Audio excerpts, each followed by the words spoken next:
Durup 2 saat 3 saat da hiç kimden gepinedem o. Men o bana videoda doğru diyorlar. Ay Goristan ne sen gepin ettiler sen kaçın diyecek koyalar. Damdan 6'da 7'de yatmağını efir tutup. Ve şunu yer iyi istedim. Kara adamlar Hudaya var.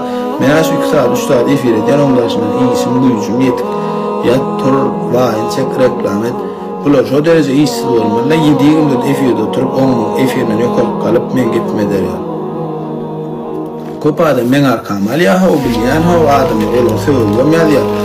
Men gollan adam köpte. Tandan 4'te 5'te hav. Hayran alem neyeme gerek men gitmetmek. Daima men düşünemem. Ya cüylerine bırak men hiç kim hav. Men yöne bir efir men şu tadan söylüyor şu TikTok'ta. Ya bu pullun sayı istedim der hav. Men gitmedi oturmak için ne barat. Siz bet günde ne açım da olurlar biz tonat yalnız. Ben şunu düşünemem.